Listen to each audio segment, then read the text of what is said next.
marinara sauce on that bitch. That's literally how this starts. What the fuck? Hell yes! Like, out of everything. Sauce on that bitch. All right. Oh my god, it literally yes! I heard it. Hell yeah! I love that echo. Yes, because Kevin can never just shut off the video before he starts. I know, it's great. I love it. Anyways, hey guys, it's Kevin again, and this is it. This is it, guys. This is the epic conclusion to the podcast that we have been doing since what? The beginning of March, right? Yeah, the beginning of March. This, of course, is the final episode of the MCU Conversation, and look, I've had a lot of fun doing this series, but I will just say right now, this is easily going to be the longest episode yet. We have not 6, not 7, but 8 movies to talk about in this phase. Of course, we're going to be talking about all the movies in phase 3. Now, of course, before I get into that, I'm going to introduce my guests, rather, because at the moment, Double Nine here is the only one that is with me right now. Adam Haskell is not here, and for other reasons, Gary Rucker is no longer a part of this series. So either way, we're just going to have him. Again, I don't know if Adam's going to drop by, but for now, it's just Double Nine. So I guess go ahead. Hey, what's up, you guys? FilmFan0599 here again. We're here for the finale. The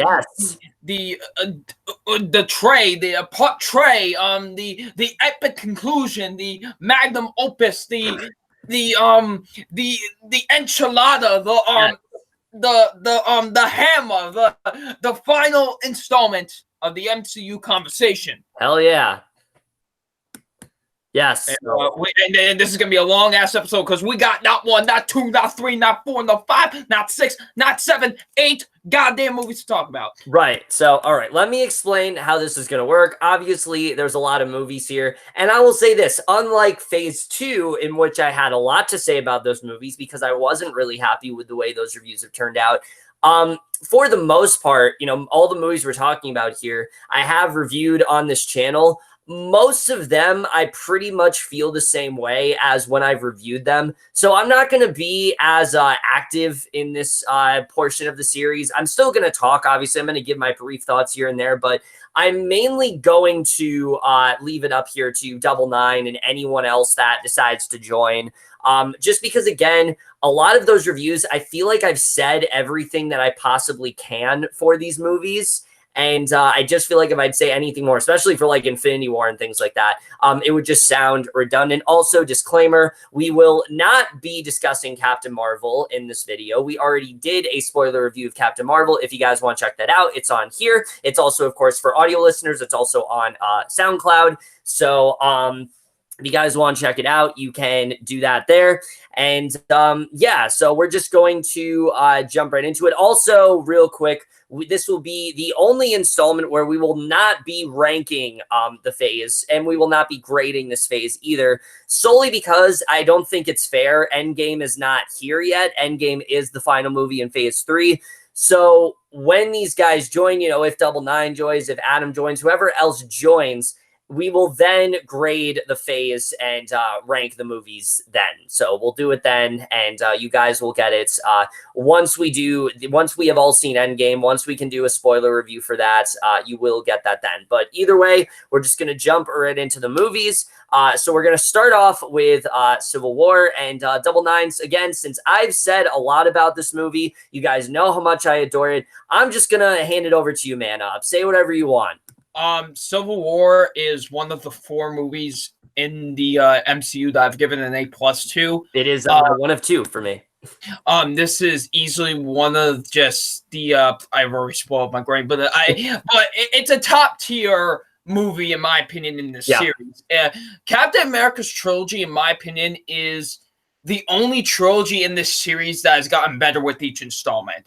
Yeah, for sure. I think especially like when you get to the first Avenger and then Winter Soldiers, like base really showed how serious things can get. Civil War, it's the perfect conclusion. And I really don't think that Marvel's ever going to have a better trilogy of, well, aside from like the Avengers ones, obviously, I'm talking about like the solo ones. I don't think there's going to be a better one than the Captain America one, because all the other ones, there's always been a dud. There really never was one for Cap, and I think that's something that's really special about not just Civil War, but this the trilogy of the Cap films overall. Because I just love how Captain America just translates as a character throughout these 3 movies. Yeah.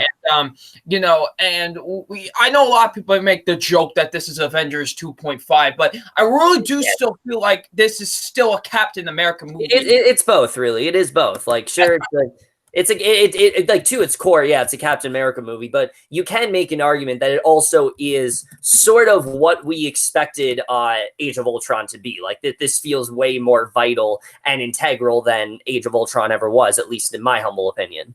But like this has some of the best action sequences we've seen in the MCU. This has some of the best character moments. The introductions of like Black Panther and Spider-Man are just excellently done. Still, in my opinion, the best we've seen Black Panther in any of these movies is in Civil War, to be honest. Just what they do with his character in this movie is really great. I love his introduction so much in this film. And, you know, now I know the biggest thing going into this was Spider-Man. Everyone was like, okay, how great of a job is Tom Holland going to do? And he did a really great job, honestly. Yeah, he nailed it. Like, he introduced himself perfectly into this universe. I really liked seeing him and seeing him interact with Iron Man and all the other characters at first. Like, especially that little interaction with him and Captain America in the airport fight was really great. For sure. And, you know, it showed that Tom Holland had the potential to quite possibly be the best live-action Spider-Man in this movie. And, you know, made me really excited to see what they would do with his solo film after seeing him in this movie. And same goes with Black Panther as well. I'd have to, I'd not to interrupt you. I'd have to agree with you there on both. Like, as much as I do adore Black Panther, which we will get to that.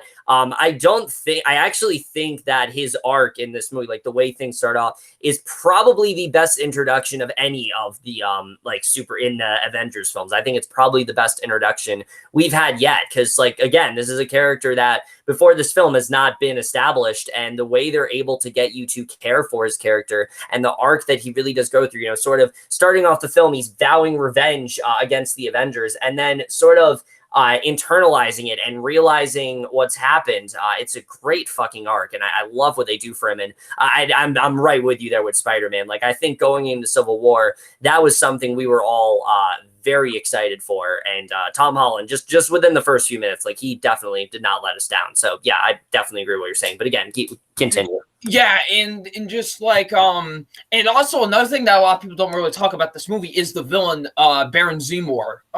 Yes, dude, yes. Yeah, like, it just, a lot of people don't Zemo, really, by the way, Zemo, thank you. But but anyways, just like, not a lot of people talk about how great of a villain he is in this movie, because he did the one thing that no one else could have done, and that was disable the Avengers. Like, he literally broke them apart, and none of the villains really have done that before.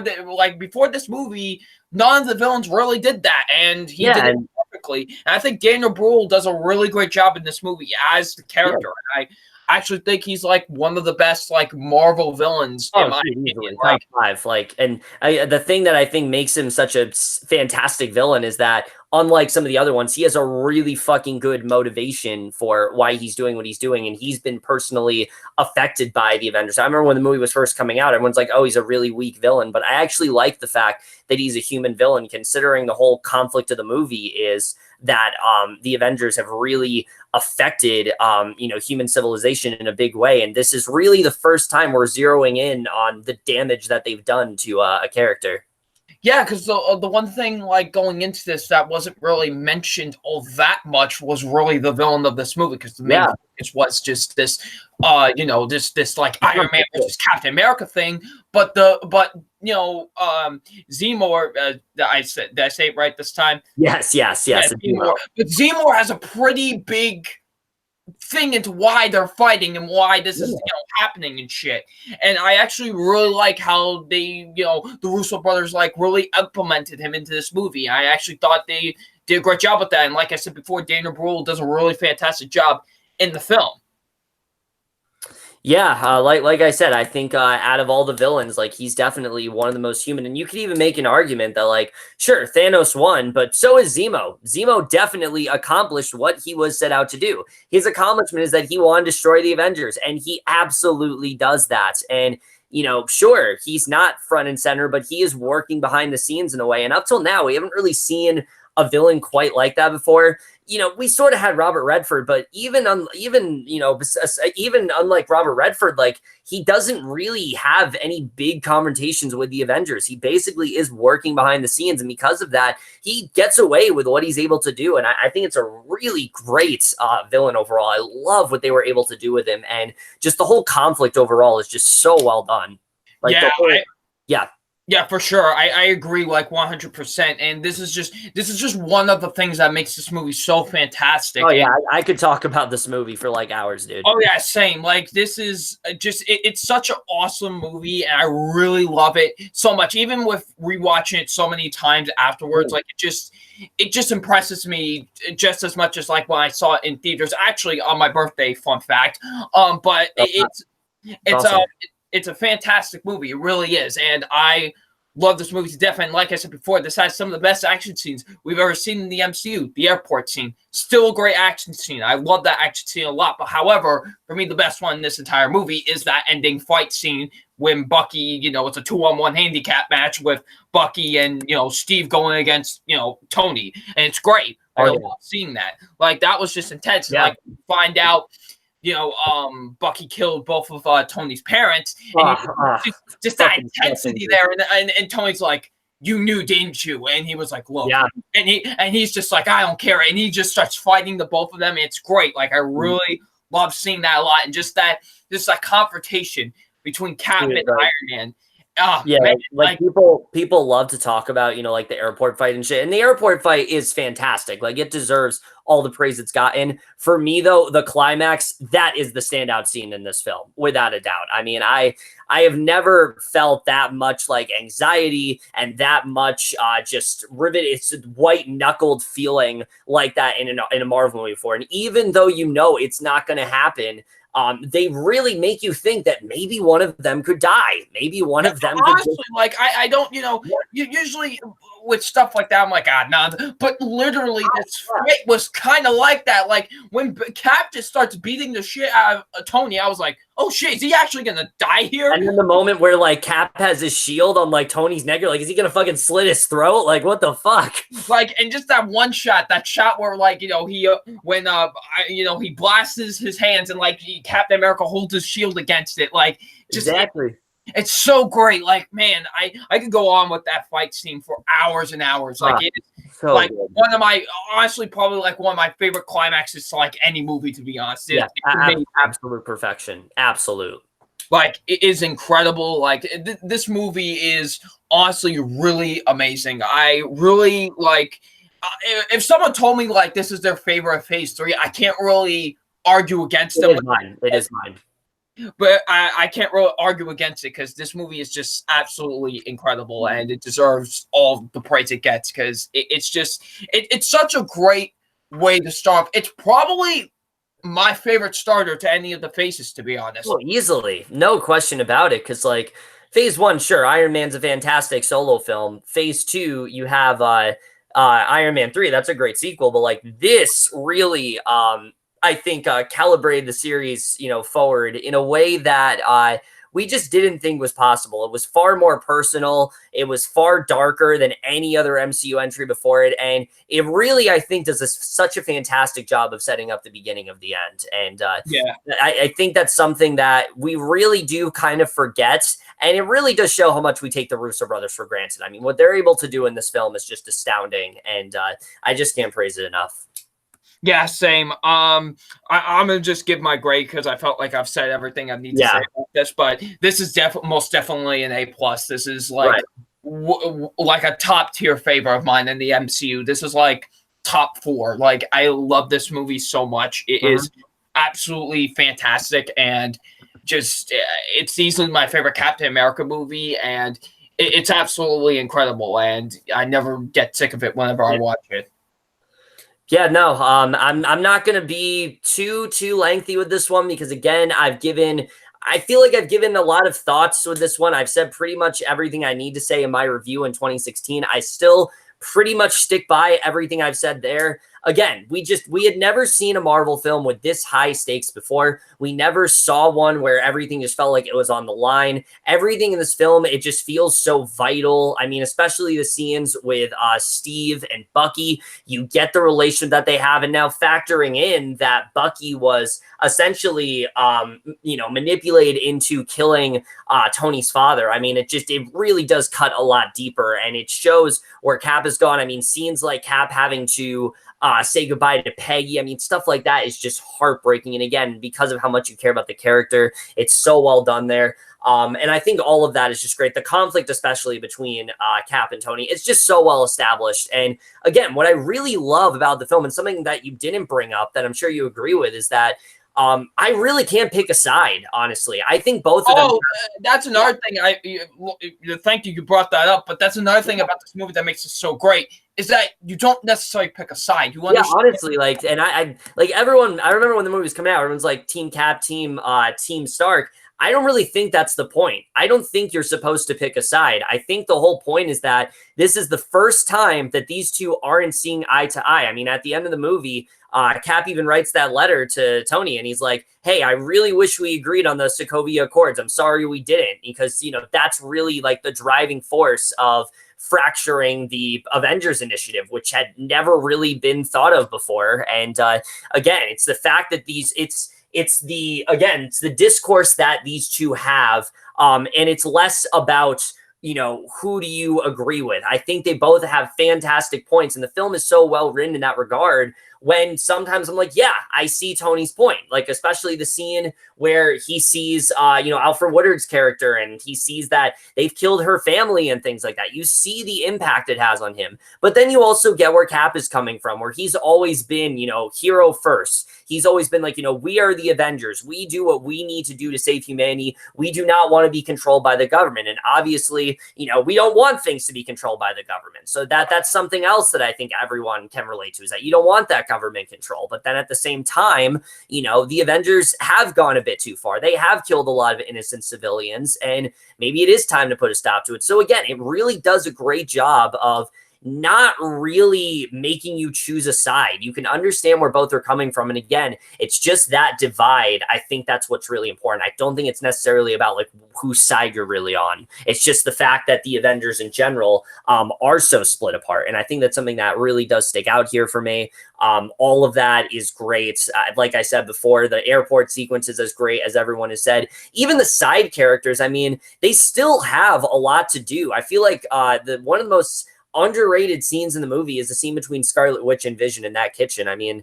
people in Infinity were like, why are they randomly together? When I'm over here like, well, I mean, that was kind of obvious. Like, Vision is the only one that really seems to, understand Scarlet Witch. Scarlet Witch feels like an outsider. She feels like she's on the team, but no one really seems to understand her. Everyone's kind of telling her to sit out. Everyone's, telling her that, she's too powerful and things like that. Vision is the first person that truly does understand her, and you can understand why these two are going to come together, and I think they do a great job with that. The stuff with Natasha as well, realizing why she isn't on Steve's side, which is very surprising considering the pairing they had in Winter Soldier. You think she'd be on his side, but the fact that she's on Tony's side, you can understand that too. Obviously, the Bucky stuff is great. And they even give a good reason as to why Thor and Banner aren't there, which I loved. Like, I love that they brought that up. I didn't think they were going to, but just that one line alone, it's like, okay, I get why they're not a part of this. I get why they're not there. And I think they do a really great job with that overall. And again, ultimately, I've basically said everything I need to about this film. I really do think it is perfect. I think it probably is the best film in the entire MCU for me. There really is no film that cuts as deep as this one. I mean, sure, you could make an argument that Infinity War does, but in terms of, story, I think this is probably the most powerful. I think it's definitely the most well-written. And just in general, it perfectly sets up the more darker phase and just the more realistic tone that these movies are starting to have. And I think they do a really great job with that. Obviously, there's a lot of funny moments, especially the stuff with, Cap and Sharon Carter, and the scene with Falcon and Bucky. That stuff is great. I love the banter that they have. Feet up? No. yeah, stuff like that. Like that honestly makes me really excited for the Falcon and Winter Soldier series, because those two are great, and I'm excited to see what they do there. But just in general, like I said, what I really love about this movie is just how dark it really is, and how it isn't afraid to get really raw and emotional and really show where these characters have been. It's a great closing arc for Cap. It really does move the Avengers forward in a really different way, and it divides them in a way that we just hadn't seen before. And I think that in general is just really what impresses me about this movie. It's easily one of my favorite superhero films, honestly, of all time, and it's definitely an A+. Like I can't praise it enough. It's everything that I want it to be, pretty much. If there's anything else you want to add, just go ahead. Oh no, I feel like I've said everything I need to say. Yeah, no, same. I don't want to sound redundant, man. That's why I'm not trying to talk as much, because I've said a lot about these movies, and specifically this one. I don't want to say that much more, you know? Yeah. But all right. So now we get to a film that I do actually have a little bit more to say about. I am obviously going to go to Film Fan and things like that, but Doctor Strange. So, I saw Doctor Strange in 2016. I said it was really great and things like that. And on a rewatch, I didn't think it held up as well. Look, I'll say this. Stephen Strange, great character. I love where they take him. I do really like the stuff, with him and his sort of like Tony Stark sort of tendencies and things like that. I love the whole arc of him, having these powers and things like that, and him realizing what he's able to do, how he can like move time, how he can like, duplicate himself. All of that is so creative. I love the stuff with him and the Ancient One, especially. I think that whole dynamic is just great. It was just so weird and out there for the MCU. We never saw anything like that before, and I really do love that about this film. And I even love the stuff between him and Rachel McAdams. I feel like not enough people talk about that. I actually really like their dynamic in the film. I like the fact that she's trying to help him and he's sort of like stifling her. You see that their relationship is very complicated, but she really does want to help him. And honestly, out of the romantic pairings we've had, that aren't Pepper and Tony or Gamora and Star-Lord, I think this is actually one of the better ones. I really do like these two. And if anything, I wish we saw more of them. I like what we really saw of them in this movie. And I wish we saw more of her character, because that's where we get to the negative stuff. A lot of the side characters just don't do it for me. Mordu, I really don't think is all that interesting until the twist at the end. Then I'm like, okay, now I want to see where this goes. I really don't think he's that interesting of a character. Wong, besides the Beyonce stuff, which is really funny. I love Wong, all right? I love that motherfucker. I really only cared about him in like Infinity War and things like that. I'm sure they're going to give him stuff to do in Endgame, but just as a character, I didn't really care all that much about him. And the villain here is for sure one of their weakest. Mads Mikkelsen, fantastic actor, but this villain is just, he's really nothing. I mean, he's your typical, like, oh, I want to take over the world and things like that. And there isn't really that much of a motivation to him. It's hard to get into the villain. And I do think they had a problem with that. I do think that would definitely held the film back. My other problem with the movie, though, and this might seem strange, is I actually do think that Steven, his whole accident happens too early in the film. I would have wanted to see him a little bit before, see the kind of person he was. Because, we see how he's kind of an asshole and things like that. But it happens literally like 10 minutes into the movie. And I think it would have been a little bit more wise to delve into that a bit more. Iron Man, for example, it's at least like 20 to 30 minutes before he has the act, before he has the whole accident that turns him into Iron Man. So I think definitely they could have waited for sure. But again, there's a lot to love about the film. The cinematography is so fucking fantastic. It's probably some of the best in the entire MCU. The Dormammu scene at the end is so creative. It's such a different type of climax, and I really do love that overall. The stuff with him in the Ancient One, like I said, that's when the movie really is at its best, when it's getting all Inception and trippy. And hey, 420. Yeah. So if you want to watch a Marvel movie, yes, we're filming this on 420. So if you want to watch a movie to get high too, watch Doctor Strange. Exactly. If you want to watch a Marvel movie while you're high, Doctor Strange will definitely easily. I think do the trick, because it doesn't get weirder. I mean, when he's floating through all those dimensions and shit, like that's a whole other level of weird that we didn't know the MCU was capable of at the time. So again, I do think it's a decent start, but just for me, I think there's a lot of stuff that's underwritten, and I do think that Doctor Strange is a more interesting supporting character than he is a lead. I'm not saying he's a bad lead character. I just think for me, I like him more in, say, Infinity War than I do in his own movie. So that's just how I feel. It's a decent start, but definitely probably one of the weaker ones in this phase. I still like it, but it's definitely one of the weaker ones. I actually gotta disagree. I love this movie, actually. Well, it's not perfect, but I actually do enjoy this movie a lot. It's a really great. It's actually one of my more underrated origin stories in this series, to be honest. I really dig it a lot. Like, I like the magic stuff, and, I really enjoy Stephen Strange as a character, to be honest. I really, like how he, evolving, because, he wants, at first he goes to this place just to fix his hands, and he starts learning about all this ancient shit and how like, I love that, and I loved seeing that. Like, that scene where he meets the Ancient One for the first time, and that the trip out shit that happens there is amazing, and I love it. Like, it's like I said, everything there is when the movie I think is at its best. Like when it's focusing on him in the Ancient One, it's like masterful. But a lot of the film is just not really doing it for me. But go ahead. I actually enjoy a lot of the side characters in here. I thought actually Mads Mikkelsen was a great villain in this. I actually really enjoyed him in this movie. What'd you say? Really interesting. Yeah, I actually thought he was a great villain. I enjoyed the hell out of him in this movie. I actually thought he did a great job. It's such a great origin story, and probably this has my favorite visual effects of any of the MCU movies, to be honest. Oh, easily. It's definitely some of the best. Like, I love, and this was my favorite visual effects of 2016 as well. Like, I loved what they did here, and like it's so creative and so trippy, and like, listen, I'm a sucker for like magic type shit like this, so the way it was executed here was done masterfully, in my opinion. In terms of issues that I do have with the movie, I wasn't really all that interested in Rachel McAdams' character all that much. To be honest, I always thought she was just kind of like she was there. Like, her performance is good, but I just, never really cared for her that much, to be honest. And I will admit, sometimes the movie can get a little slow pace at points for me. Right. But other than that, I have a ton of fun with this movie. I think it's a really fun origin story, and I have a great time with it, honestly. Like, it honestly is. Like, and it's a great introduction to Dr. Stephen Strange. Yeah. Forgot to say before, the only other thing is the movie is that I don't really think a lot of the humor lands all that well. The Wong stuff I like, but other than that, the humor was not really doing it for me this time around. If I had to grade it, it'd be a B-. I think it's definitely one of the weaker ones in the phase. Still a good movie, but definitely, like I said, on the weaker side. But what would you give this film?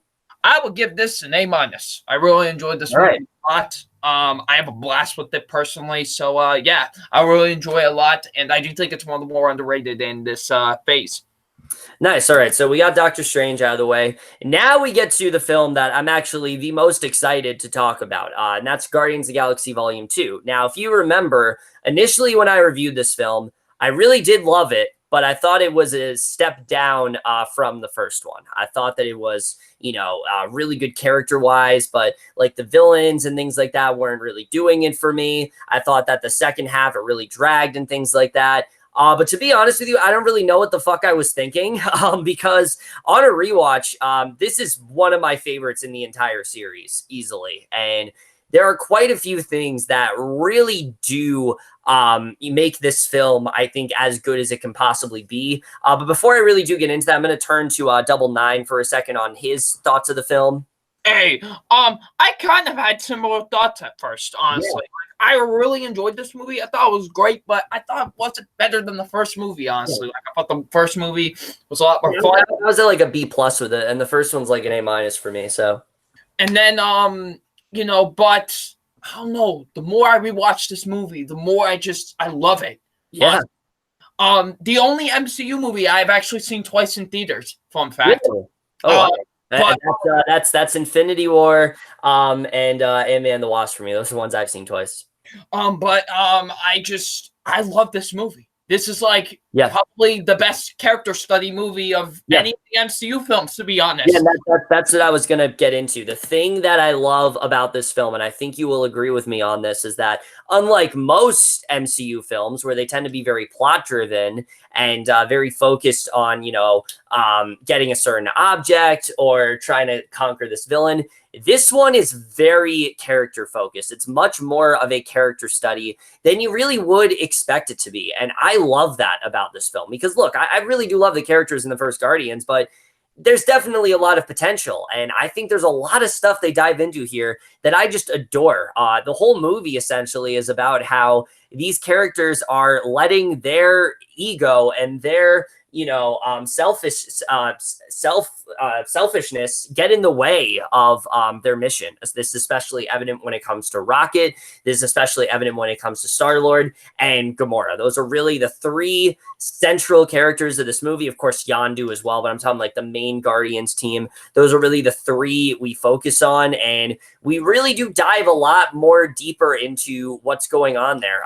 The stuff with Quill and his father is fantastic. I love the way all that is done. I love how Quill is really has a future in which his father is still alive. He questions, whether or not he even wants to be with the Guardians anymore, and all of that stuff is fantastic. And I'm sure you'll agree with me. Kurt Russell, I think, is one of the most underrated villains. Oh, Kurt Russell, man, he won the shit out of this, man.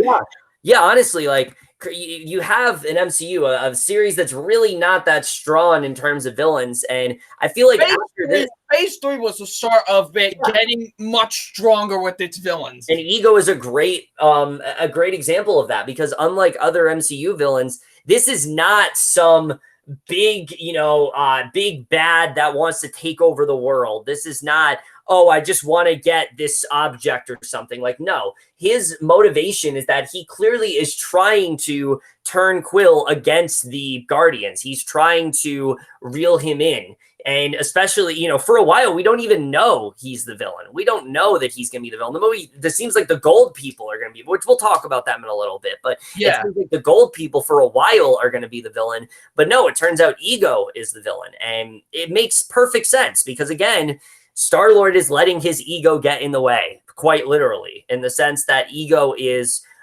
really feeding into his deepest desires, telling him, hey, you can have all this power, you can do all this stuff, but still, at the end of the day, while he would love to have that, Ego still did, kill his mother. He was responsible for the reason why his mother got the cancer that she did and things like that. And I'll just say it right now. I have no idea why people say Star-Lord's thing in Infinity War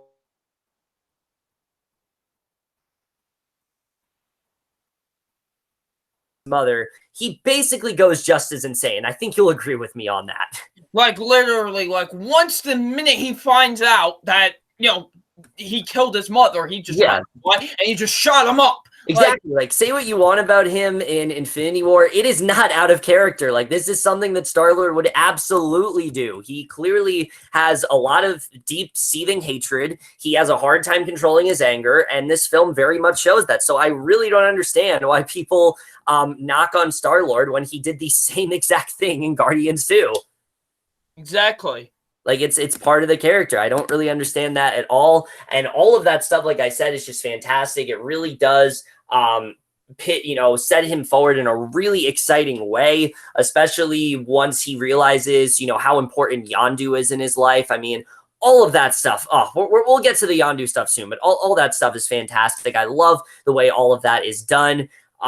And I think all the, like I said, and then tying into, of course, we can't really talk about the Quill stuff without getting into the Yondu and Rocket stuff. Such a surprising dynamic. You never thought that these two would team up together. But it really does bring out the best in both of them. Rocket confronts with the fact that, Rocket sort of internalizes the idea that, he has to steal. He doesn't do it because he wants to. He does it because he kind of has to. Like, he feels like that's his purpose purpose. Like that's what he wants to do. And you can tell he's trying to stop it, but that's kind of what he wants to do. And I think that's a really great idea. The whole dynamic with him and Yondu, where Yondu wants to be a better father to Peter, and he realizes that he hasn't been very good to him, is great. I mean, Yondu was a character I didn't really like that much in the first one, to be honest. I thought he was very one-dimensional. I thought he was honestly kind of annoying at first. And his whole arc in that film is just, oh, I want this, object. But in this, he's trying to become a better person. And you definitely do see that here. And, oh, man, the scene with Yondu when he's talking to Quill and he talks about how, he has to be a father to him and that he wouldn't be a good father if he didn't sacrifice himself. I mean, I don't think there was when we watched this on Rabbit 99, there was not a single dry eye in that room. There was not. No, everyone. No matter how many fucking times I see the third act, I still almost weep like a bitch. Okay. It's one of the most emotional moments in the entire series. And here's the thing. It's a death that actually sticks. This is not a Nick Fury. This is not a Rhodey. Like Yondu actually dies in this moment. And it is so effective. And it is such a great, way. It's such a great way to close out his arc. He's finally being that father to Peter. Peter finally feels like he has like a real father in his life. And of course, in that moment, it's taken away from him. It's devastating, but it's such a great moment overall. I love the way all of that is done. And so I really do love that dynamic.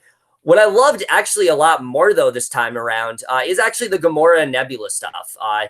Double Nine can tell you, I fucking hated Nebula for a while. And of all the characters in the MCU, there was no one I hated more, well, besides like Kat Dennings, than fucking Nebula. Like I could not stand her character. I thought Karen Gillan was way too over the top. Once again, I have no idea what the fuck I was thinking, because I actually think Nebula goes through a really great arc here, especially the moment where she rescues Gamora. She doesn't have to, but she does rescue Gamora. And we realize that, sure, has she been a villain up to this point? Yeah, but really at the end of the day, she has always done that because she's never felt like she is Gamora's sister. It's always been that Thanos has preferred Gamora over her, and you can tell she's been a bit envious of that. And the moment where she basically tells Gamora, like, now she wants to be a good sister. She wants to be a good sister to her, is a great moment. And I think it's going to be really important for Infinity War, especially considering that she's the only one there now. It really does make you care more for Nebula. And I actually think Karen Gillan goes through, it's the start of a really good arc for a character. And if I think it's going to go where it's going to an Endgame, it could potentially be really fucking satisfying. And if you want to say anything about the Gamora stuff, go ahead. Oh, the Gamora stuff I actually think is really great here. Yeah. Honestly. I really enjoy, the stuff with her and Nebula. Oh yeah, man, for sure. I think it's really fantastic, honestly. Mm-hmm. I think it's actually better here than it was in the first movie, to be honest. I would agree with you on that, because in the first one, Gamora's like, she's very shrill, she's very serious, she's like, sort of like, she's probably the least interesting out of all of them. She's just sort of like tough and shit. But here, they really do get into her connection with Thanos, and that's something I really did love. Yeah, there's just a lot of great things here in this movie that I feel often get overlooked. Yeah. And even the stuff with Drax, like people say, oh, it's not serious enough. Well, even at that, there's still that scene with Drax where he talks about how, people don't take him seriously and things like that. And he's like breaking down about his family. It's a great moment. Like stuff like that. Like it definitely does get underappreciated. Like people like to focus on, sure, are there a lot of jokes in this movie? Yes, but I don't really think there's that. I feel like that's supposed to hide the character's pain. And that's why that's why I think it's done so well. Yeah. Because if it wasn't there, like it'd feel weird. Like this is such an essential part of the characters. Like exactly, like they feel like they have to make jokes and be fun people, where in the inside they just feel just broken inside. Yeah, exactly. And like I said, the film is absolutely hilarious. There's a lot of great moments. One especially involving a penis here that Double Nine here constantly. This is my favorite line in the whole. And arguably my favorite joke in the right. If you don't know, if for those who don't know what you're talking about, the line. Right now. So Drax is Kurt Russell, Ego, he's talking to everyone, and Drax goes, "Do you have a penis?" And they're like, "Drax," and just Ego goes, he goes, well, "Yes, Drax, I have a penis, and it ain't half bad." I don't know why. I think it's so fucking hilarious. And moments like that really do solidify for me why Drax, I think, is the funniest character in the entire MCU. Not just Guardians, but the entire MCU. Oh, I would agree with this, to be honest. Yes. Nobody makes me laugh more than him. The moment where he realizes Gamora and Quill's love for each other and he just starts fucking laughing like a hyena. Or anytime he interacts with Mantis. Anything there is great when like he straight up tells her that like she's dumb and ugly and things like that. Like that whole dynamic is great. And honestly, Mantis just fit right in there. Like talk about a character that doesn't even feel like a new character. Like Mantis feels like she's been around from the beginning. I had no idea who this character was before. Yeah, no, same. Now I love this character so much. Yeah, like I met the actress who plays her. Yeah. Oh yeah, you have, yeah. Yes, I have. I've met the actress who plays her. Very nice person. And she shouted out your channel too. That was Jessica Hamwick, you dumbass. But anyway, wrong thing. Anyways, still Marvel, but not really anymore. But anyways, but yes, I absolutely. Double Nine is crying in a corner because I've reminded him that all the Netflix shows are gone. Anyways, Daredevil, when's Daredevil gonna show up in Guardians 3? Fuck it. Anyways, yeah, that's definitely gonna happen. But like we were saying, Mantis is one of those characters where I think she just kind of fits right in there. Like it really does not seem like she's a new character at all. She just fits so well with the Guardians. I love the fact that she does the complete opposite of what she's supposed to do. She takes everything literally. I love her mind powers and things like that. All of that is so fucking great. And I love the dynamic with her and Drax. And I think it's fantastic. But go ahead. What were you going to say? Go ahead. Oh, I was just saying, I love Mantis a lot. And she's great here. And, just there's so many great things about this movie that I feel just... Man, it's so good. Like this is man. Like people also like to complain that like everyone's like split up in this movie, but like that really does tap more into their characters and things like that, Exactly, and that's what I like about it so much. Like any MCU movie, this is like the closest thing to perfection that there is out there. To be honest, with this movie, yeah, it's very close for sure. The only problem I have with this movie is the gold people. To be honest, yeah, they're not bad. It's just let's talk about them real quick. So yeah, we're introduced to these gold people. You start off, you think they're going to be like the villains of the movie, and very quickly we realize that these guys are kind of nothing. There's really nothing to them. They're really just here to to get Rocket to want to steal the what does he try to steal again? Batteries. Yeah, batteries, that's it. They're really just there so Rocket has the motivation to steal the batteries and things like that, and so we can have that. But as characters, they're really not that good. I don't think they're, again, I'm with you. I don't think they're terrible. It's just, I think they're the least interesting thing about this movie. Yeah, for sure. Here's the thing, though. They're so inconsequential to the plot that it's really not something that bothers me all that much. Like, sure, it is a nitpick of sorts, but it really isn't that big of a deal to me. At the end of the day, there's so much to love about this movie. It brings so many characters forward. It deepens them in a way that you're not expecting to. It's so entertaining and hilarious. I mean, I'm Mary Poppins, y'all. Just I literally, when we were all watching it, I was like, all right, you all ready to say it in like 3 seconds? And then we all said it at the same time. It was great. Yes, and then, of course, one of you had to bring up that he should have been in Mary Poppins Returns and wanted to fucking kill one of you. But, other than that, but no, also shout out to my boy Michael Rosenbaum, Lex Luthor, for being in this. Anyway, a few minutes, but, what? I said, who cares? Yeah, overall, though, such a fantastic sequel. It sets up a lot of great stuff for the third one as well, especially all the Sylvester Stallone stuff. Like, I hear people say Sylvester Stallone's under you as well. Again, that's all setting up something. Like, they're clearly setting up some sort of arc with them in the third one. I'm excited to see where that goes as well.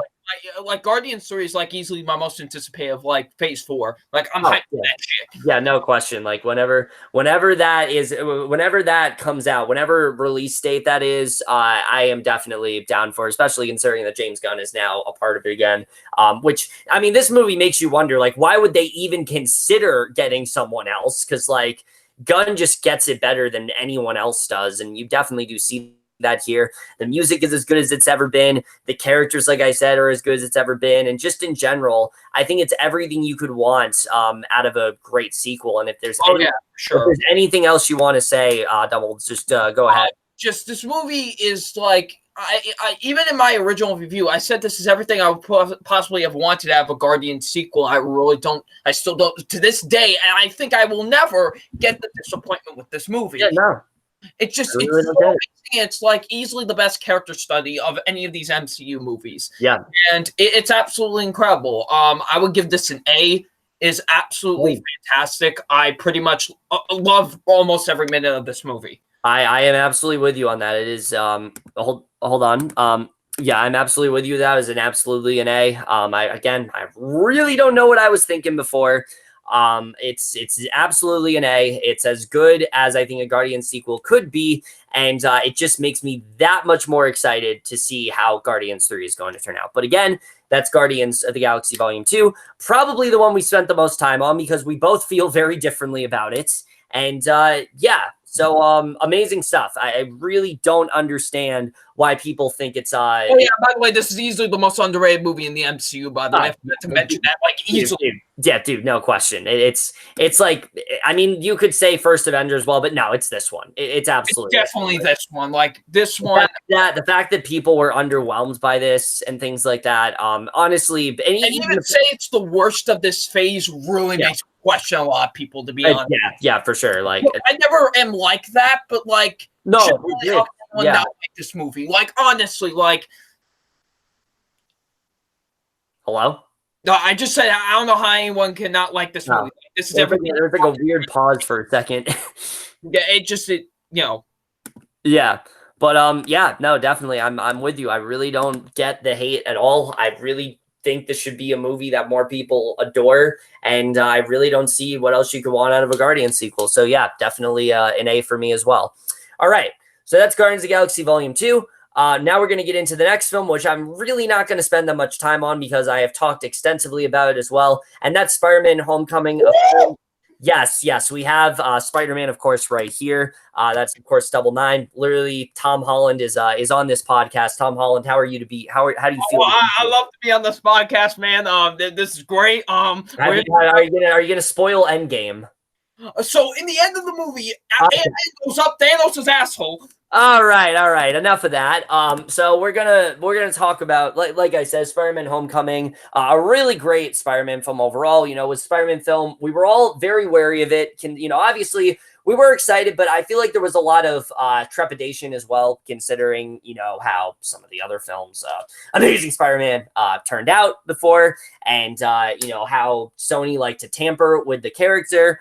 A lot of people were worried with how this was going to turn out, and what we get is a much more smaller scaled Spider-Man movie than expected, but one that I think is that much better because of it. One of the things I love about this film, and I've said it so many times, is that it's completely different than any other Spider-Man movie we've seen. There is no Mary Jane or Gwen Stacy in this. Instead, it's Liz. Liz is the love interest of Peter Parker. He has a best friend in this that's not Harry Osborn. It's instead, fuck, what the hell is his name?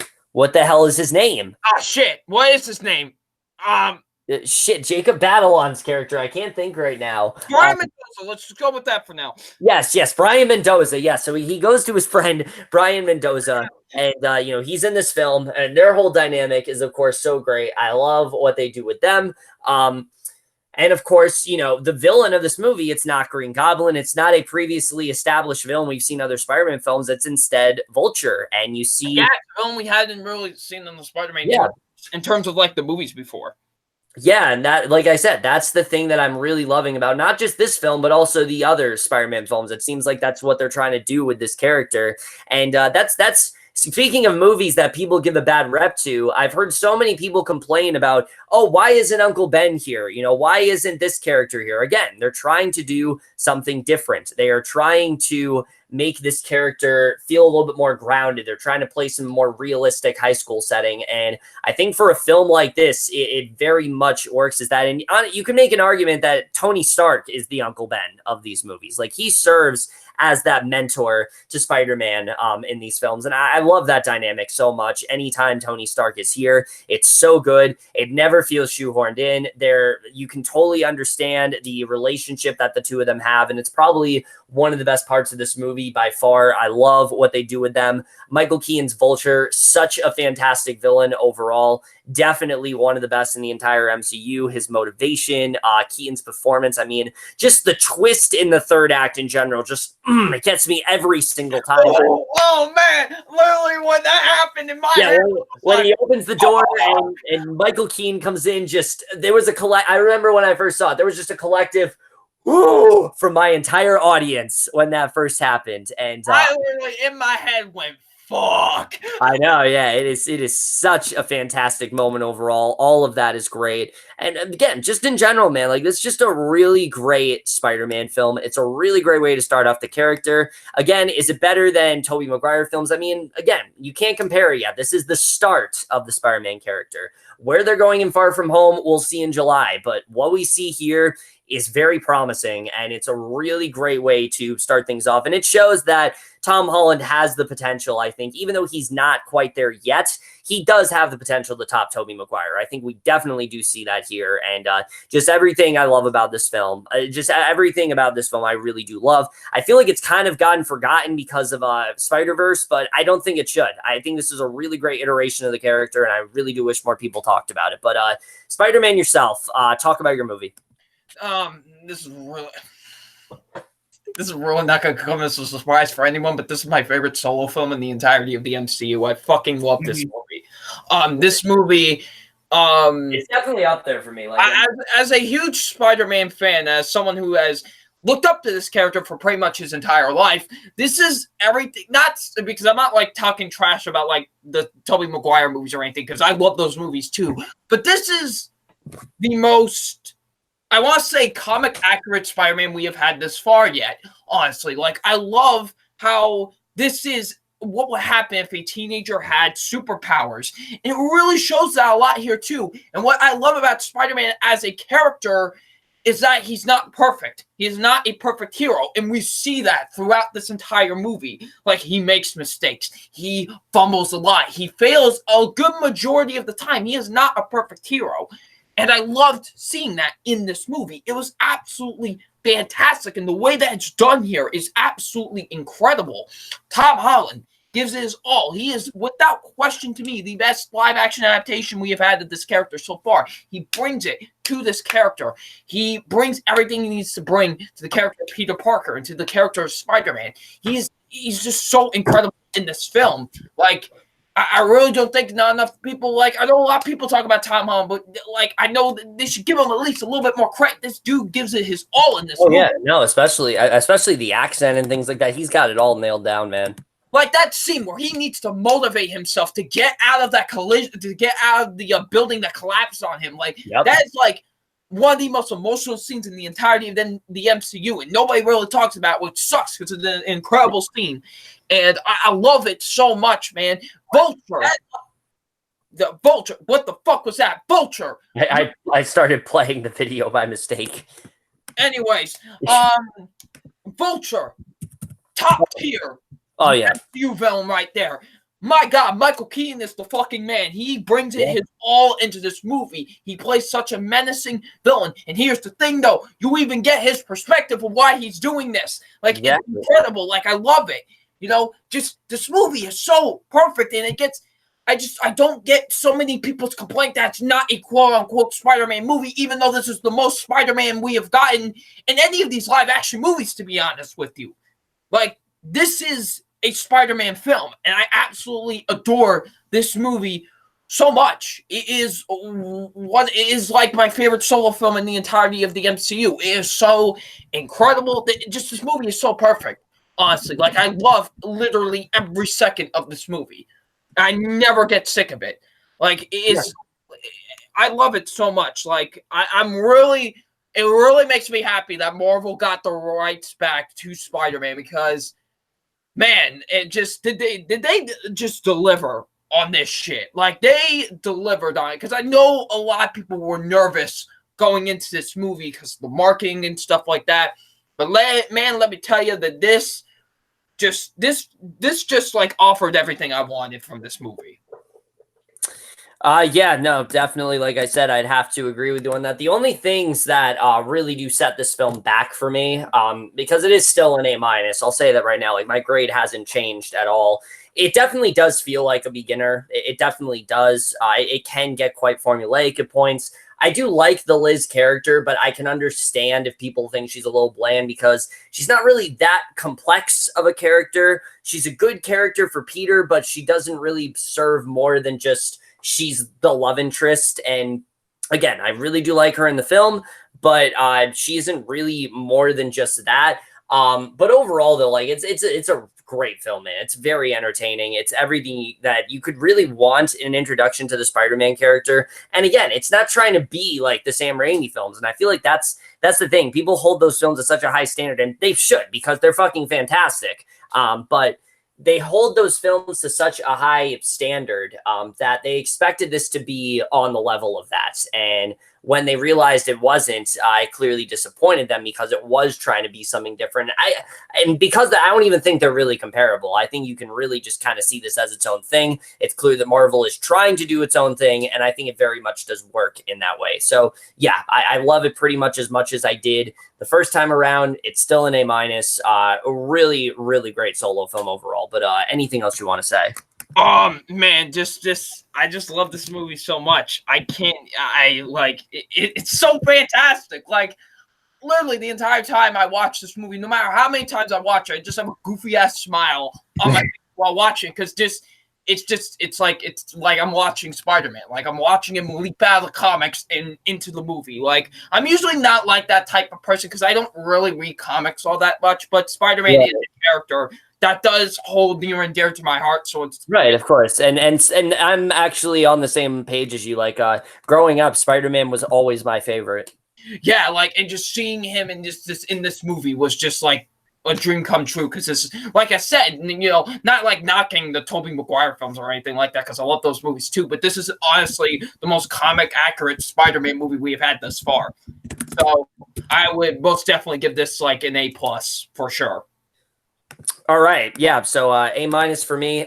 So the next one we're going to talk about, of course, is Thor Ragnarok. Now, again, I've said a lot about this film. Easily one of the most entertaining, I think, in the entire MCU for sure. But I've said a lot about it. So I'm going to, oh my God, Adam is finally here. Holy shit. Oh my God. Okay, for audio listeners, Adam Haskell has joined. He is now here to talk about the final 4 films in this phase. We're going to turn to him in a second, but before we get into that, Double Nine, let's talk about Thor Ragnarok.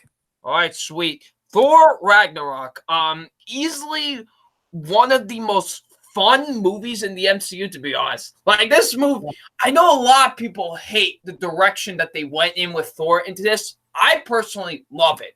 I love the fact that we made that Thor is a little more goofy. I like that because that's actually one of the things I was going to get into. Like people like to bring up, oh, why don't they take it more seriously? The thing is, we had 2 films of that, and it was fucking boring. So let's just have fun, you know. Like I think we really do see what was missing, and it was the fact that Thor is more goofy and fun here. Yeah, I like that a lot, honestly. Like it's so great. Like I enjoy his character so much in this. Yeah. Like honestly, because Chris Hemsworth is such a charismatic actor. Oh, yeah, so that's good. why I like the fact that he's much more goofy and much more fun than this. Yeah, he really gets to show his chops here in a way. I like, sure he did in the first one, but here I think they really get to play into it. Really plays to his strengths, and you definitely see that here. Like of course, like you know, the yes, hey, I know him. He's a friend from work. Like, Which just was actually improv, I heard. Like, yeah. Sandor said actually on a recent interview with Jimmy Kimmel that line was actually given to him from like a kid in the crowd. Like, that wasn't even something he came up with, which is really interesting. But yeah, and it's so great. Yeah. Like, I love the comedy in this. This is easily some of the funniest comedy that the MCU has had. Like, I love how funny this movie is. Like, yeah, especially the running joke. One of the things always gets me, the joke with Valkyrie not realizing that Banner is actually Hulk. Stuff like that, I love. I think that's a great moment. The whole pure imagination sequence is so good. Oh man, can we talk about Jeff Goldblum as the Grandmaster for a minute? Oh my god, such perfect casting, right? Oh man, it doesn't get better than that. Like, I loved it. It was so amazing. Like, he was great in this. And hey, it benefited for him because now he's got a National Geographic show coming on Disney Plus. Hey, and can I just say I love the colors with this movie? Oh yeah. I love how just colorful this movie looks. Dude, like, honestly. Especially coming off the heels of Thor the Dark World. Such just a boring looking movie. And the saturation and the 80s like neon feel, it just looms all over the entire film. And it just gives me this giddy, like fun feeling that I just did not get from the other Thor films. Like, I think that definitely was the missing ingredient for sure. Like, I just love this movie. It is my favorite joke in this entire movie is when Thor's got a ball in his hand and he's like trying to go out the window. He's like, he throws it at first, but it comes like whacking back at him. Like, I thought like he did, it was just gonna break immediately. Like, I did not see that coming where it whacked him like back in the face. It made me die of laughter when we were in the theater. Oh man. My god, yeah. That stuff looks like that. Or like the snake story that he tells about him and Loki, like, or get help. Like, there's just so many great moments in this movie. My god, yes. And of course, the Hulk himself. The Hulk. I love what they do with the Hulk in this. Yeah, this is probably, aside from the Avengers, this is probably the best we've ever seen the Hulk character, because the story between him and Thor, sure, it's a lot of fun, but it does get kind of personal. Like, the both of them, Thor's broken up with Jane. Obviously, Hulk is still reeling from the fact that him and Natasha are kind of separated, and he's not really sure where their relationship stands. And I like the fact that they bond over it. I think there's some really great stuff there, but also Hulk just completely not liking Thor and things like that. It's great. I love that stuff. It's so funny. Yeah, it's so great, man. This movie is so badass. Like, it honestly is like, it's easily the best Thor movie. Like, without question. Oh yeah, no question. This is exactly what the character needed. I think if it hadn't been for this film, I do not think Thor would be as beloved of a character as he's suddenly become. Like, people are like, why is Thor such an amazing character? I think it really is this film. I think they found everything that worked about this character finally. You had a great director in Taika Waititi. Such a fantastic story. The idea that Thor literally gets everything stripped away from him. But instead of them, being ultra serious, it's basically just let's have fun. But they still do have like a lot of good character stuff, which I'll get into in a little bit. They have that. You have a great side character in Valkyrie and Grandmaster and Hulk and all of them. Loki's redemption, just everything finally is working here. It really does seem like they have figured out what works about this character, and I couldn't be happier considering that I really don't like either of the other Thor films. So the fact that this one, I even like a Thor film is so great, and I'm so happy. I love it as much. It's as good as it really is. But Adam, I know you just got here. Is there anything you want to say about Thor Ragnarok? Yeah, it's a lot of fun. Like you guys said, it's a very fun and sexy movie. I love it. Yes.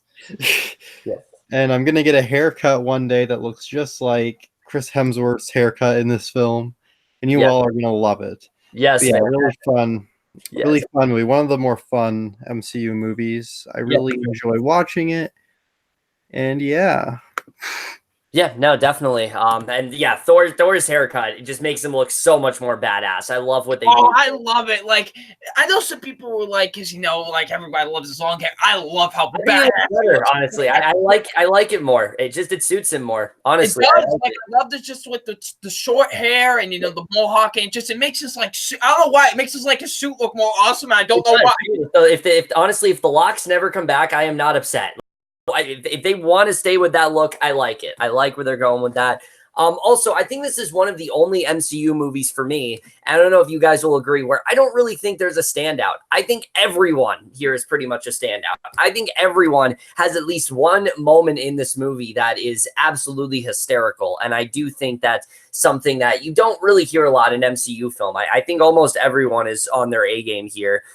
We haven't even talked about how great of a character Valkyrie is. I mean, oh yeah, for sure, character that this series needed, and the fact that they just like literally kill basically every other side character in the Thor series. Oh god, they just go like fuck you, fuck you, fuck you. It's great because they weren't really that good. They really weren't doing much for them, and it made sense for the story. Like, I can understand if people are upset about it, but I feel like Valkyrie is leagues above any of the other side characters we got. And honestly, I didn't miss any of them. I didn't miss Lady Sif. I certainly didn't miss Zachary Levi's character because I didn't like him at all. So yeah, I thought Valkyrie was a fantastic supporting character, and I love what they did with her. This really was Tessa Thompson's like breakthrough role. Like, really, after this film, she's been in pretty much everything lately, and I think it really is thanks to Thor Ragnarok for that. And I can't wait to see what they're going to do with her in Endgame, because she is confirmed to have a pretty big role there. So I can't wait to see what they do with her there. The only thing that really does hold this film back for me is the villain. At first, I really did like Hela. I thought she was a really good antagonist overall. Looking back, I don't think she's bad necessarily. I just think she's really basic. And I think this film, it needed a little bit more. Like, Hela's motivation doesn't really go that much beyond, I want to take over Asgard and make Ragnarok happen. That's really all there really is to her. And Scourge, as well as a character, there just isn't really much to him. He's completely subservient to Hela until he suddenly decides to turn on her, and it doesn't really make a lot of sense. And I will say, when it cuts back to them, the movie isn't as fun as it is the other times around. But I don't know if you guys agree. How do you feel about the villain of this film? I actually really like Hela a lot in this, to be honest. I actually do think she's a really good villain, to be honest. She's actually not really one of my problems with this movie. Some of my issues with the film, I do think sometimes the visual effects don't look that great at times. So I actually think it benefits the film because they're trying to go for a more like sort of cheesy 80s vibe, and actually but the one scene that always takes me out every time I watch this movie is when they're in the place with Odin. And like he's trying to like, it looks so green screen to me. Yeah, that doesn't. I will admit that doesn't look that great. Yeah, it takes me out a bit, but at only some points. Most of the visual effects look great in this, but there are some points where I'm kind of like, eh. And sometimes this movie does kind of drag for me at times. Like, I do think it moves a little bit slow for me at times, but other than that, it's great. Yeah, for sure. Yeah, Hela isn't that great of a villain, in my opinion. Yeah, no. I think she's like, I like a lot of the villains in this phase, but she just, she's like, I don't like her. I think she's really basic, and I don't even think her performance is even the greatest. But, I like he said, I do think some scenes do drag in this film, and maybe a couple jokes fall flat for me. But yeah, it's a really fun movie. I don't really have like, it's one of those like movies like I can give a B, but I don't really have like a ton of issues with. Yeah. No, I get that. It's a fun kind of film, Yeah, no, definitely. The only other thing I will say is I still am not really that into the Heimdall character. Anytime they cut back to him, it's not boring necessarily. I'm just not really caring that much about it, and it's pretty sad when the only time I cared about him is when he dies in Infinity War. That is literally the only time I cared about that character, because up till then, I'm just not feeling it. Idris Elba, great actor, but just the character, not doing it for me. But other than that, this is such an entertaining film. It's so fun. It's definitely one of the most entertaining the entire MCU. Oh, yeah, that's the other thing I was going to say. I've heard a lot of people say that this film isn't serious enough, and I would very much disagree. I think there's enough serious stuff in there to get behind for sure. I mean, Thor gets his eye ripped out in this movie. His father dies. All of Asgard is wiped away. And he ends the movie finally fulfilling his destiny. Remember, he wasn't fit to be king at first. He didn't, you know, Odin didn't want him to be king because he wasn't ready yet. And now he's finally filled his destiny. It feels like a complete arc. Even though I didn't like the other two films in this entry, it feels complete in that way. And I think they did a really great job of that. I know they said they're hinting at a Thor 4, which I am totally behind. Let me just say that right now. If they want to do a Thor 4, absolutely. I am so down for it. I want to see more from this character. And that's the thing I will give this film, considering how much I didn't really like the other Thor films. This film made me fucking love the Thor character. It made me want to see another film with him as soon as possible. And I loved what we got with him here. So yeah, in general, great stuff. Also, I am an idiot, guys. I really am fucking stupid. And a big reason, I know, this is shocking, right? Double Nine, this is very shocking. Oh yeah, very, very shocking. Yes, I know. But so I said in my review, when there's a ship that appears, I said it was the Guardian ship. I don't know what I was thinking. It was obviously Thanos' ship. I know it was fucking obvious, but I'm stupid, okay? I don't know why I said that. And yeah, dumbass. But other than that, really great film, very entertaining, and yeah. So that's Thor Ragnarok. So obviously, Double Nine. What would you give this film? Oh yeah, I said. I actually didn't even give it a grade. I would give this an A-. Great movie. Right. Yeah, I'm on the same page with you. All right. So now I already said my grade. He said it's a B. Ah, shit. All right. You gotta listen. But all right. Next film, on the other hand, is one that I have a lot to say about because it's changed quite drastically. Black Panther. Now, you guys are probably wondering, Kevin, Black Panther wasn't anywhere on your best of 2018 films list, even though you gave it an A+. Well, let's just say it's kind of changed since I last watched it. I don't know if it was just because the film was so praised and things like that I just let certain flaws pass me by. But this film is not as good as I said it was. It's still a great film. I still really do love it a lot, but I do not think it is the masterpiece that I said it was. And I'll just get into my flaws right now because a lot of what I said in that review, I still do agree with. I love the stuff with Killmonger and, T'Challa. All that stuff is fantastic. The thing that bogs this film down for me a bit, at least this time around, is that first act. I think it's a little choppy. It seems like the film, it's still finding its footing. There's a lot of things, like especially the stuff with Lupita Nyong'o's character, Nakia or whatever I think is how you pronounce it. Nakia. When she brings up to T'Challa that she wants to use this technology to, better the public and things like that. It's a really compelling thing, but then it just kind of goes away. Like we don't really ever come back to her talking about that. And that was a little disappointing for sure. And I was like, oh, I really wish we could have gotten more there. I like Andy Serkis in the film, but he really isn't that much more than just someone that Killmonger can use as bait in that way. That really is the only role he plays in the film. But I got one question though, Kevin. What? You gonna get his mixtape when it drops? Yes, I will absolutely cop that. No question about that. Hell yeah. Yes, for sure. But yeah, so like I said, I think the first act really does. It's not bad or anything. Like I don't think it's a bad first act, but just for me personally, it just is a little choppy, and it seems like the movie is still clearly finding its footing. Once Killmonger plays a more vital role, I fucking love the film, and from there, I think it's fantastic. I think it has a lot of great social commentary about cultural appropriation and race relations, and even some immigration stuff, commentary on why we shouldn't try to start race wars and things like that. All that kind of stuff is so well done, and I love what they do there. The score, the cinematography, some of the visual effects aren't really good at all. I will say that the rhinos look like shit, but other than that, and the train fight between Killmonger and Black Panther is not great. That doesn't really look that great either. It kind of looks like a video game. But most of the effects are great, and the cinematography in general is just perfect. It is fantastic. I love it. It's so good. Like I said, a lot of the side characters I really do love here. It is funny. The "what are those" joke though is like the worst thing ever. But it's really not that bad, but whatever. But really, other than that, still a great film. Really do love it a lot. And yeah, so B+ for me. We're actually not going to turn to Double Nine. Now we're going to turn to Adam here, who feels drastically, No, I'm kidding. who has a drastically different view on this film. So go ahead, my dude. Yeah, Black Panther. Yeah, I'm not really a big fan of this movie, to be honest. I really like, it's one of those movies I really want to like, and there's stuff I appreciate about it. Like, I think Killmonger, that's his name, right? Yeah. Yes. Yeah, Killmonger. I think he's great. Like, Yeah. I think that stuff is great.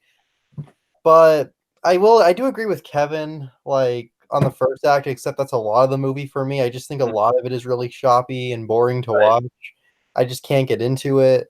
And I don't think the effects are very good for the most part. There's some good looking scenes, I'll say that, but like for the most part, I just don't think it's as good as other MCU movies. And just a lot of the characters I just can't get into. Like, I appreciate the movie, but like I just don't really like it. So yeah, it's just I can't get into this one. It's just not as compelling to me as some of the other MCU movies. I just can't really get into the story all that much. Right. And yeah, Yeah. whatever. And I can understand that, considering it's drastically different from any other Marvel film. Like, it has a very different feel and shit. So I can totally get that. But yeah, so the only other flaw I have, I just remembered this, and I'm sorry, Double Nine, I will come to you after this. But literally the only other flaw I have with this movie is Daniel Kaluuya's character. I don't understand the point of him in this film. I think he's completely wasted, utterly wasted in this film. His turn at the end makes no sense to me. I don't know why he suddenly wants to be on Killmonger's side or whatever. It doesn't make any sense. And I will say, there's a deleted scene that was in this film of him and, of course, Okoye. And that scene should have been in the movie. It establishes their relationship really well. You understand their viewpoints. You understand what they're going through. I don't know why that was cut out of the movie. I would have cared about his character far more. Other than that, though, like I said, great film. All right, go ahead, Double Nine. All right. Well, I really love this movie a lot. I'm gonna be honest. When I first saw it, I was like, I love it, but is this gonna be another Wonder Woman situation where I'm letting the hype get to me and whatever? But no, I rewatched it. I still love it just as much as I saw it the first time. I've seen this movie a total of 3 times, now and stuff like that. It's really great. Like, I honestly think this has some of the arguably the best cast, in my opinion, of any Marvel film. Oh, definitely, it's up there for sure. I generally think everyone gives a really great performance. Chadwick Boseman is amazing as T'Challa / Black Panther. He's amazing here. Michael B. Jordan as Killmonger, easily one of the best Marvel villains, in my opinion. I absolutely love him in this movie. He does an absolutely fantastic job here. Like, the action sequences are great. Like, the car chase sequence is one of my favorites in the entirety of the MCU, to be honest. I really love the car chase sequence here. There are a lot of great things that are really fantastic about this movie. I love the atmosphere and just the look of this movie is so beautiful. Like, how they capture the world of Wakanda is amazing. I absolutely love, how they capture the world of Wakanda in this film. For the most part, the visual effects look really great here. I do think the effects are really fantastic. And yeah, this movie is just really great. I really enjoy it a lot, and it's definitely, a movie that does indeed live up to the hype. Honestly, like, I love it a lot. Fun fact, still to this is the most packed I've ever seen for a movie theater in my entire life. Really? More than Infinity War? Yes, actually. That is shocking.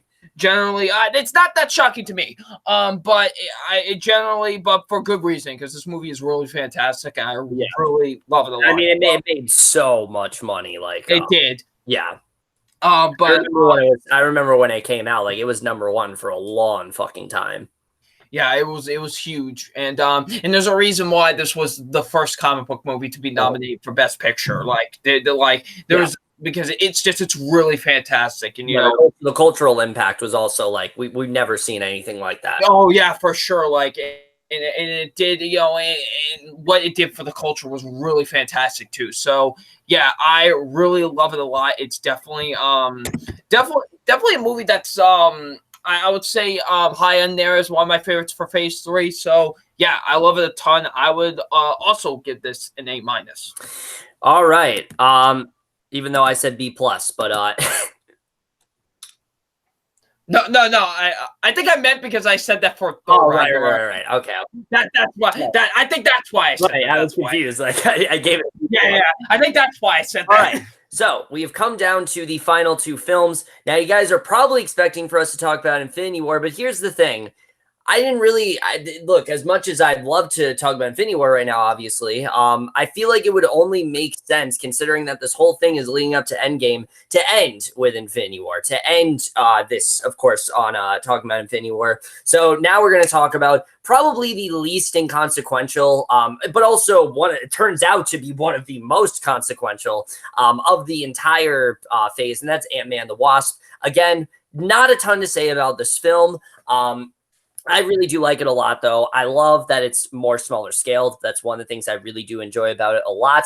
I think that it really does further the character of the Wasp. I like her a lot more here than I did in the first one. I like her in the first, but the first, really her character is just, I want to wear the suit. No, you can't. Want to wear the suit. No, you can't. But this one really does develop her more. You understand her relationship with her mom. You really do get into that. You care about the Pyms a lot more. I mean, you cared about Hank, obviously, but like you care about that family, I think, even more in this one. I think they do a really great job with that. And then, of course, the scenes with Scott and his daughter, just so adorable. And I love everything about that. And honestly, if they have plans to like make her like, you know, Ant-Man, when she's older, make her like Ant-Man's sidekick or something, I'm so down for that. I love where they're going with that arc, and I can't wait to see the way all that turns out, and especially considering what they're doing in Endgame. Please tell me that she did not fade to dust. Jesus Christ. I am gonna fucking weep in the theater if that's the case. Like, Jesus Christ. Please don't. But yeah, so there's that, obviously. I actually really do like the character of the Ghost. I know people aren't really that fond of her, but I actually really do like her. Sure, her backstory is rushed, but you understand where she's coming from. And what I really like is, at the end of the day, she isn't really a villain. She really isn't, if you think about it. It's more just she is a obstacle in the way, and eventually, you know, we realize that she just has this motivation. You know, there's a reason why she needs the lab. There's a reason why she needs the things that she's taking, and I think they do a very good job with that. Again, I can totally understand if people don't like the simplicity of this movie. We'll get to that with someone else here in a little bit.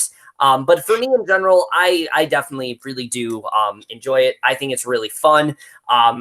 And of course, we'll talk about the post-credit scene in a little bit. But again, I think it's fun. I enjoy it. I'm not a huge fan of Walton Goggins' character. I think that he isn't really that great at all. I don't really like him that much.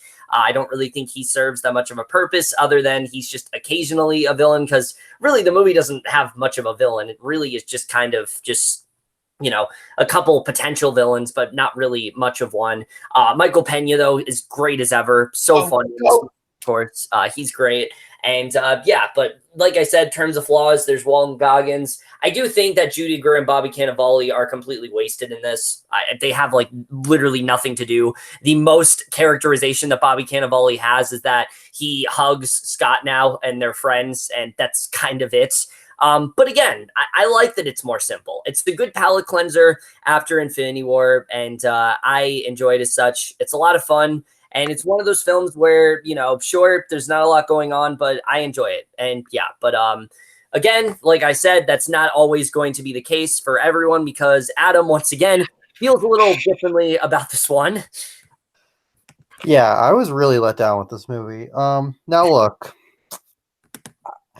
I get it. It's a palate cleanser movie, and that's great. I'm all for that. After something like Infinity War, I would like, you know, a more fun film. But honestly, for me, I didn't think it was that fun. Like, I gotta be honest, a lot of the humor, I just didn't really work for me. And I really liked the first Ant-Man. I think the first Ant-Man is actually a really underrated MCU movie. Yeah, no, definitely. It's a lot of fun, and I really enjoy it. This one, though, it's just like, I'm not asking for something huge, but just felt a little too small scale compared to the first movie for me. Yeah. I don't know.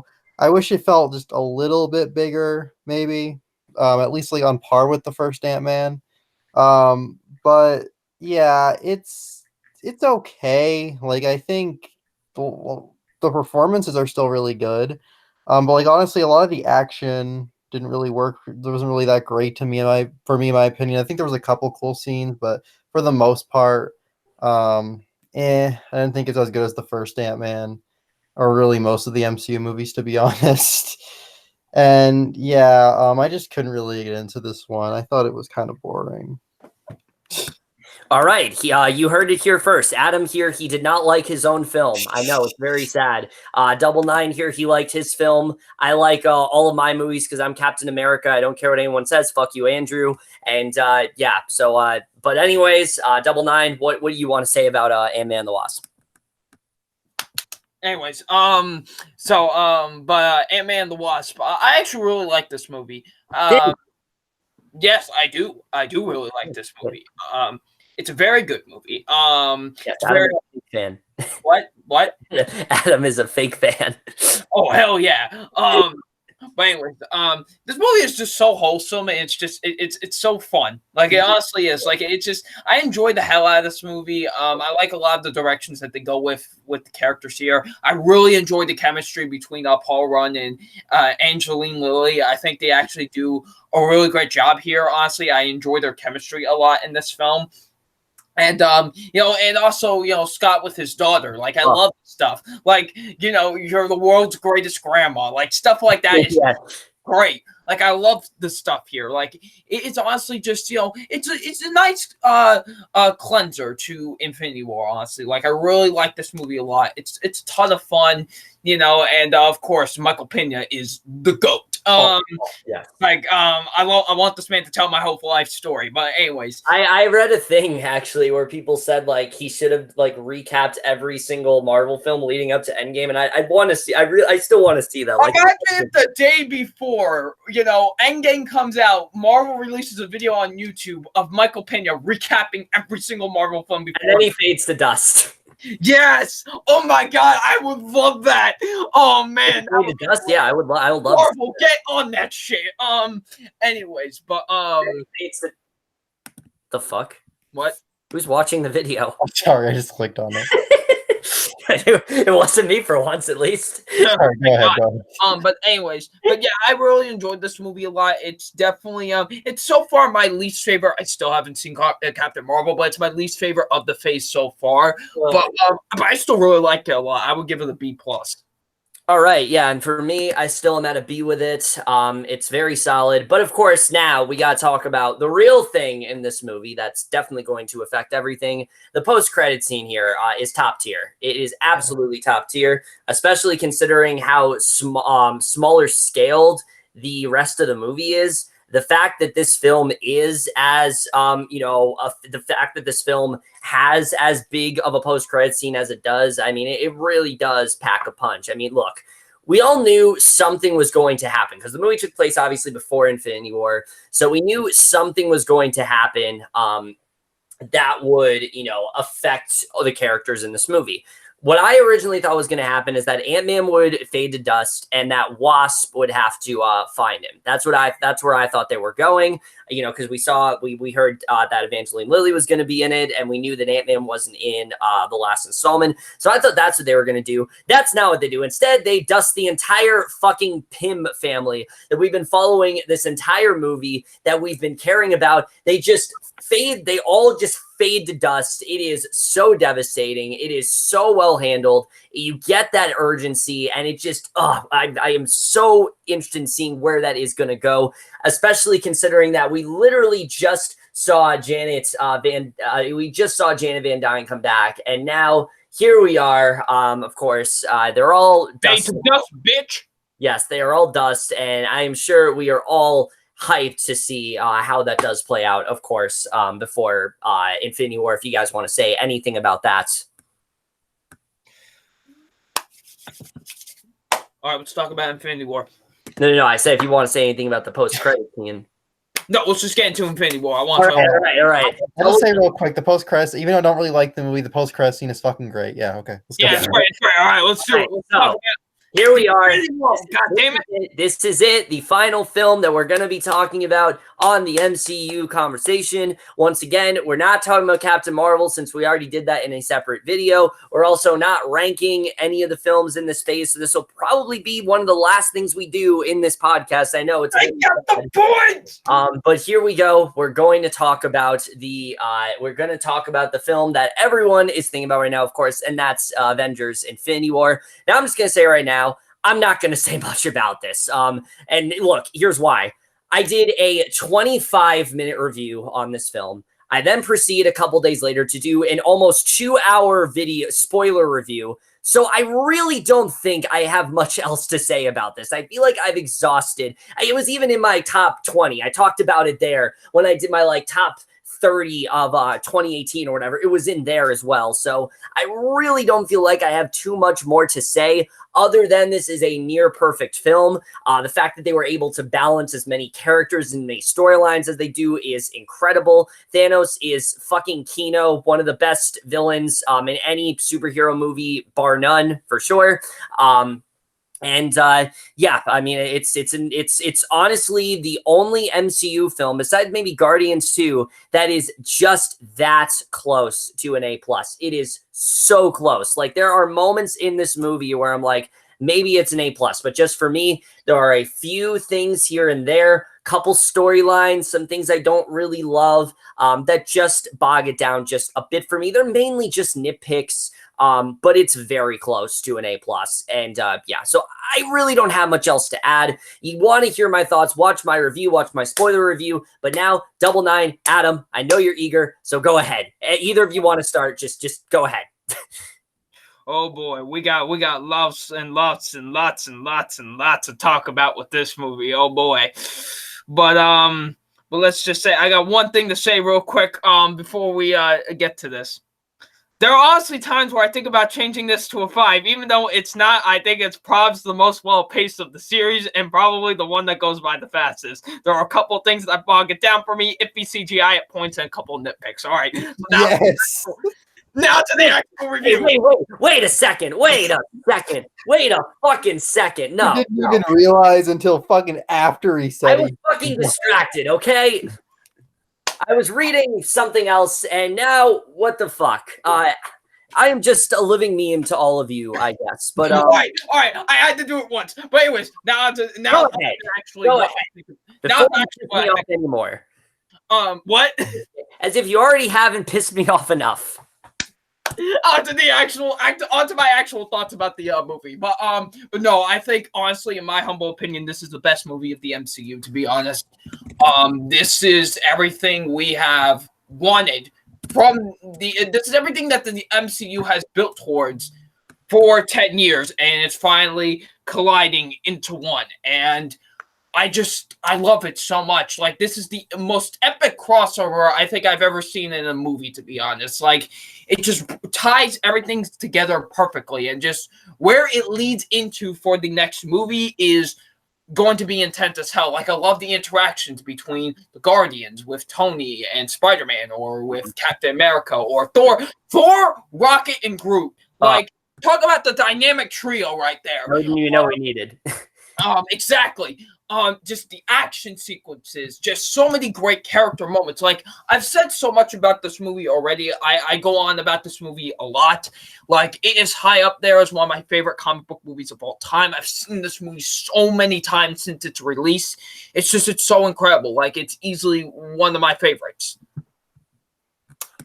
Yeah. Are you still going to go more? Yeah. No. You go ahead. Okay.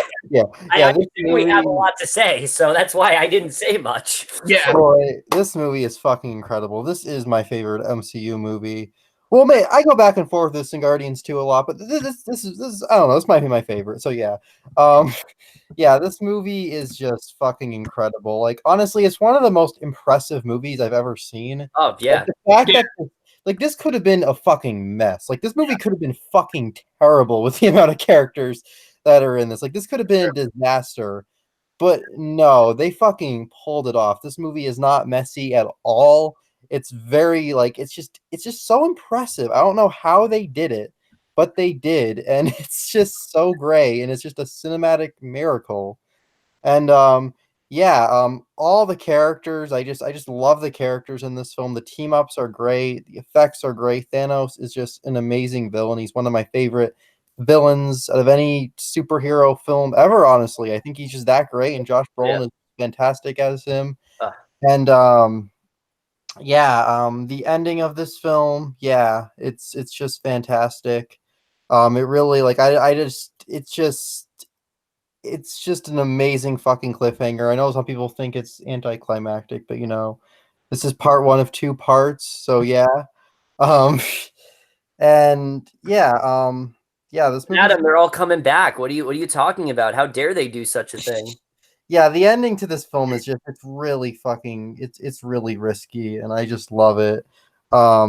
And it makes you cry and all that shit. This movie has so many emotional fucking moments. Oh yeah. Right in the beginning, like this movie just hard punch right like, there. It is a punching stuff. Yeah, like rewatching all these movies, it's just, this one's so much like, I mean, a lot of them have their ballsy moments, but this one is just fucking crazy. Like, this is easily the darkest movie in the entirety of the MCU. Like, easily. Yeah. Like you think so, like Civil War is like, oh, we're gonna be super dark. Infinity War, hold my beer. Yes, pretty much. I just love this. It's also one of the funniest, if not the funniest, fucking MCU movie. Like, holy shit! It probably is. Yeah. Why is Gamora? Yeah, where is Gamora? I'll do you better. Who is Gamora? I'll do you one better. Why is Gamora? And then just Drax like being all like invisible and shit, and the Mantis immediately just acknowledging his existence. She's like, oh hi Drax. And then literally every moment with and I've heard people say they don't like the Bruce Banner character here. I actually think this is one of his best movies. Every moment with him I think is fucking hysterical. I love the Beatles moment. I was just about to mention that. What? They woke up like a band? I love that. I love when they walk into Wakanda and he's like, should we bow? And then he proceeds to bow. Like, oh, we don't do that here. And then even the moment where he gets the Hulkbuster, he's like, yeah, I'm the Hulk, and he just like fucking falls over. You guys are screwed down. Absolutely love it. And especially since like we haven't really gotten to see Bruce Banner like be Bruce Banner without the Hulk. So this was definitely really cool to see. And I love what they did with that. But keep going. Yeah, this movie is just fucking incredible. It's like having an orgasm, honestly. Yeah. That's the best way to describe this movie. They should have put that on if they re-released this on 4K, they should put it's like having an orgasm. On the front side. And when they release that big fucking like Infinity Gauntlet set, it's just gonna have a quote from Adam Haskell saying it's like having an orgasm. For sure. Yeah. Just an amazing fucking movie. I love it. This is an A+. There's no question about it. This is an A+ for me too, easily. And oh my god, Endgame! Holy shit! I need it now. Yeah, I mean, we all need it. We all need it. We all are hyped to see Endgame. They say you haven't seen shit yet, and it's like, Jesus fucking Christ, Endgame's gonna give me a fucking heart attack. But it's an amazing film. All right, Double Nine. Anything else you want to say? Just this is an incredible movie. Like easily my favorite in the MCU. Is absolutely fantastic. I pretty much love every minute of it. Yeah, it's everything you really could have wanted. Like I said, it's really fucking close to an A+. It's not there yet, but I've seen it 4 times now. I've heard people say, oh, it's not as good in a rewatch. And honestly, for me, it gets better and better every time. I'm going to watch it a 5th time before Endgame. That's how much I really do love this one. It is very, very close to perfection. But yeah, so with that, guys, I know it's very sad, but we're done here. We are done. This is it for the MCU conversation. We have covered all of the movies in Phase 3 thus far. Like I said, you want to hear our rankings. Wait till Endgame comes out. We will do that when we do our spoiler review for Endgame, because these two, well, Adam definitely will have seen that. I'm not sure about Double Nine, but Adam will definitely be there. So we will do our rankings and grade then. So definitely look forward to that. If you want to see a Captain Marvel spoiler review, that's already on both both YouTube and SoundCloud. You can check it out there. But other than that, guys, that kind of wraps it up here. I'm just going to say right now, I've always wanted to do a podcast. It's something that I've been toying with for a long time. And, you know, like I said, last year, I was planning on reviewing every single MCU film, but I didn't have the motivation to do it. And this just seemed like a more fitting idea, you know, coming on here, talking about this wonderful, wonderful series with my good friends. It just really reminded me just how great of a series this really is, how far we've really come, how much this series has evolved over time. It's just been an incredible journey, and definitely one that I don't think is going to be replicated. Like, I don't know what they're doing after Endgame, but this just cannot be replicated. And I have just loved every single minute of getting to do this podcast, getting to talk everything, getting to relive certain moments. It's just been an absolute joy, and I definitely have loved every single moment of it. It is definitely something I'm going to miss. I mean, even though there were 3 episodes, it was always limited.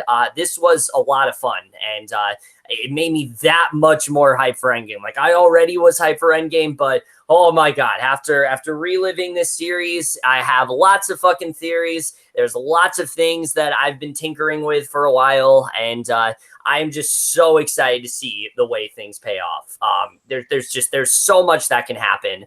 And I'm not one of those people like, I need all these things answered. Like, I just want to see what the hell they have planned here. Cause honestly, there's so much they can do. And I just want to see whatever the fuck they have planned. So yeah, but, before we do close out here, I want to give both of my guests here one last little closing remark, whatever you want to say. Going to start off with 99, of course. Hello, everybody. Well, thank you for having me on for all 3 parts of the MCU Conversation. I had a lot of fun doing this. I'm getting to talk about all 21, right? 21, 22, whatever. I mean, yeah. Well, yeah, because we did technically talk about Captain Marvel, so, like, I guess you could. I talked about 21, but anyways. Yeah. Thank you for letting me come on here and talk about most of the MCU movies, and I appreciate it. And yeah, this was a lot of fun. Thank you again, Mr. Falk. Even though we make fun of you a lot, you're a good man. Thank you. I appreciate it. I'm sure most people are sick of you on my channel. They're like, oh my God, please don't do another video with this guy again. But, you know, he keeps popping up. He loves the MCU. You know, what can I say? I couldn't have not had him on. But also, once again, I want to thank Ant-Man himself. I hope you get out of that quantum realm. I hope your daughter is not gone. But what do you want to say? Yeah, thank you for having me on. And on Thursday night, you all get to see me go up into Thanos's ass and defeat him. That is not happening. Yes, it is, man. I know everything that happens in that movie. Oh yeah, yeah. He can tell the future. Yes. I've like I said, Quicksilver's gonna come back, guys. Quicksilver's the real villain. Thanos. That's what's actually going down. But yeah. Regardless, honestly, and in all seriousness, guys. Again, we are all hyped for Endgame. We can't wait to see the way things are going to turn out. And I think we can all collectively agree that doing this series has made us that much more pumped to see how things turn out in Endgame. But with that, guys, the MCU conversation, it's not officially over because we do still have the Endgame spoiler review. But in terms of like regular episodes, this is it. This is it in terms of, you know, doing all the shit we've been doing. We are going to be doing an Endgame spoiler review. I'm not entirely sure when yet, but we are definitely going to be doing one. It's probably going to be really fucking long, probably even longer than any of the episodes of this series have been. So definitely look forward to that. I will definitely be doing an Endgame review as well. So definitely look forward to that as well. Yeah, so that's really also, I do want to promote this. I don't know if 99 wants to officially announce this, but because we have done an MCU conversation. Oh shit, yeah, this. Yes. If you want to introduce it, go. I was about to, but yeah, that's fortunately yours, man. Go ahead. Real quick, coming soon to my channel, FilmFan0599, coming in, I want to say September. I want to say this will be coming. We will be doing a conversation from a galaxy far, far away. Now you can you can probably tell what that is about. We are going to talk about every single Star Wars movie leading up to basically the conclusion to it all, the rise of the Skywalker. So hope you all tune in for that. Once that comes around, that will be on my channel. So because obviously why not have the Star Wars not host this entire thing? So yeah, tune into that when we get to that. Yes, definitely very excited for that. I will absolutely be there. Many of my guests, Jackson Fulcher, Adam will be there. I think we'll see. Yeah, so that's really it though for MCU Conversation. I can't believe this podcast's already come to an end. I still am processing the fact that we're literally about to see Endgame in like 4 days. That's pretty insane. But that's it for this. Hope you guys enjoyed it. If you have anything to say about the Phase 3 films, just of course let us know. But we hope you enjoyed this this podcast. Of course, I have had such a great time getting to do it. And till next time, Excelsior!